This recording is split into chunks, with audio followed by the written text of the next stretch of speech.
I'm Kathy Miller, an advisor at Waukesha Transition Academy Sales Services. We work with young adults that are at the end of their school career, getting ready to head into the adult world. This is an exciting and scary time for young adults and their families. So many changes coming, so many challenges, so many questions. It's their team's challenge to make sure that young adults have input into their plans.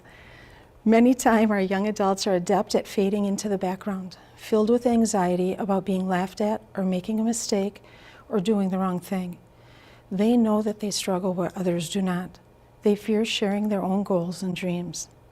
With the rollout, there were many classes offered to teachers. I took as many as possible, hoping to learn as much about the iPad as possible, and quickly realized my mistake. We weren't going to learn the device. Rather, the iPad would be the key that opened the door to the world of learning for young adults, an equalizer. Each of my teachers gave me permission to share the content with young adults. Young adults and I, for the first time, were learning together, the same content, collaborating. People say the tools shouldn't matter, and for us that simply is not true. Young adults were dependent on others to utilize laptops. If you cannot read, print, or replicate from a model, you cannot even log onto the device. But with iPad, press the home button and the world was in their hands. One young adult that struggled to move her arms with purpose after years of practice could wake her iPad, swipe to her folder, thank you Fruit Ninja, and tap on the folder, then app she wanted to use. She took great pleasure in opening games and showing the person sitting next to her, asking them to join. No adult needed. These are amazing moments. The first young adult to jump in with both feet was unable to read print and struggled to write more than his name.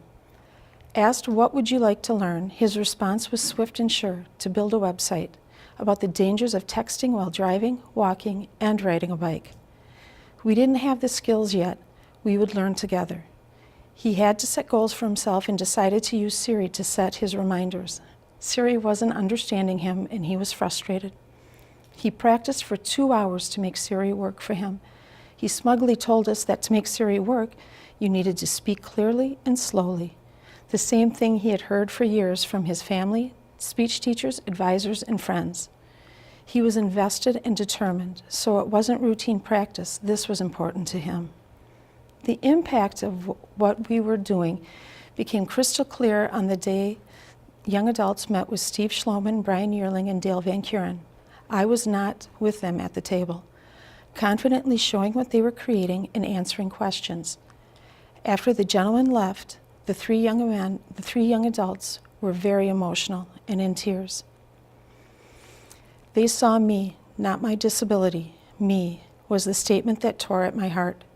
At that moment, young adult voice went from an interest and became a passion.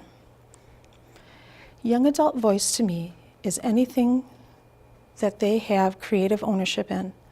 This is where the iPad empowers young adults. Students that cannot read printed word, audio read. Those that cannot write, voice type, podcast, create videos. There is no rule saying how their task needs to be accomplished, and often their choices surprise me. One very shy young adult often spoke so softly he was hard to hear and in very short sentences, created podcasts that were on topic, genuine, and infused with humor. We hadn't seen working with him in 2 years. Hi there, welcome to another edition of Podcast with Vince and Steven. Today our topic is iPads. This time we're going to talk about all the wonderful abilities and functions you can do with them. He said podcasting was easy, people weren't staring at him. Drawing, reading, writing, coding, as well as creating videos, music, and learning artifacts reconnects them with their creativity.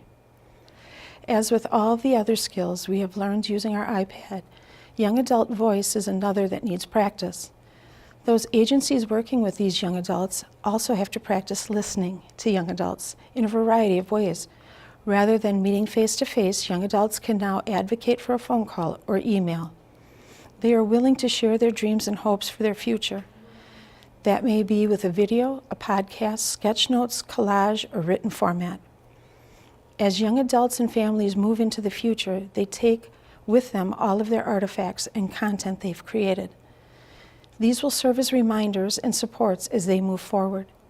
Young adults that may have been content to hide in the background are now vibrant learners, practicing skills that they need to succeed in any environment they're in as adults. I would end this with a young adult's reflection during his last week with us.